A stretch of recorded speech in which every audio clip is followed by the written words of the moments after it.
is my pleasant duty to welcome you to this official opening of the Showgrounds Community Men's Shed. Welcome to Wajak country, a country that we actually all share and walk together with, and people from many nations sharing one culture. Wajak puja, ngalako puja, demanga puja. So hello and welcome to Wajak country, my country, your country, and the lands of my grandmothers and grandfathers. These sort of places actually is like a healing process to gentlemen and that to come together, and it's lovely to see another one opened up here. So all the best with it, guys, and thank you again for inviting me. The concept of the men's shed started off several years ago. Someone came along with a great suggestion that we should approach the Royal Agricultural Society to see if a site on the showgrounds might be available. The RAS CEO, Peter Cooper, suggested we could consider this site, which was formerly the Animal Kingdom Pavilion. The building had been earmarked for demolition. However, because of the size, the location and the natural lighting, the potential of this building was recognised. I need to emphasise that the basic premise of all men's sheds is men's health, and the programs that the men's sheds take on and the attitude that they take to their members and the way that they work with people really is based totally on that premise.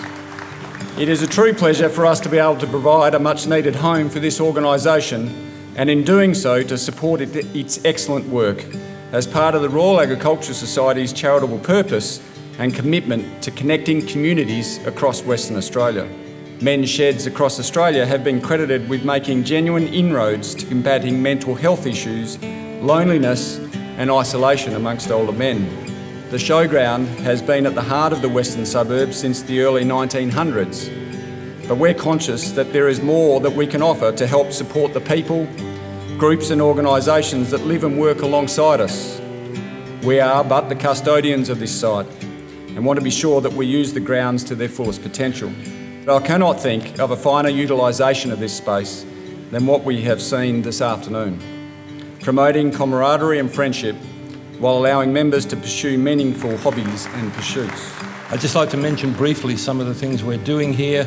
As you can see around you, we have a woodwork section. We have a gardening group that's been very active out the back there. We have an IT group in there. We have a cooking group out in the kitchen, and Mike Bissett is leading a group doing a lot of bike repair and then shipping those bikes up to Bicycles for Humanity. So that's part of how this shed gets involved with the community. I've been involved with the startup of quite a number of sheds over the last 6 or 8 years. This has happened very quickly, very efficiently, and that's all about the effort, the time and the commitment that we had from the steering committee. They've done untold hours of work. They've done it largely in the background, and they've done it brilliantly, as you can see around you. So I really want to thank them for their efforts, and I'd like you all to join me.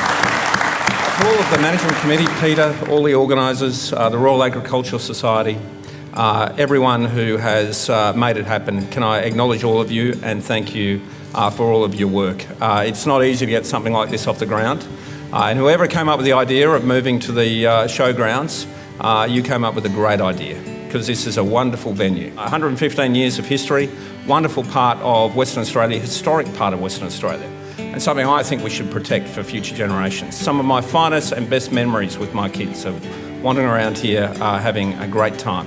In the mid-1990s, there was a men's health conference. This idea was generated that there should be a place for men to gather and to use the skills they may have developed, and perhaps pick up some of the skills they may have lost or never learned, and which, as we know, as you get older, is important. What people are able to do is extraordinary. What you can make is extraordinary, and people are there using the skills they've developed over their lives and sharing skills between one another and developing amazing things. And that develops pride. It develops a sense of achievement. The other thing it allows you to do is have that camaraderie and that sense of social interaction with one another. A talk, a coffee, a cup of tea, share a sandwich, talk about your life. That's what this centre, if you like, allows people to do, engage with feelings. And people here, as time goes by, they'll have lost loved ones, they'll have lost wives. Engage with one another and expressing your feelings is important. at every single level. These are wonderful places, and the people who make them happen are terrific people, and I'd like to thank those people for all their work in doing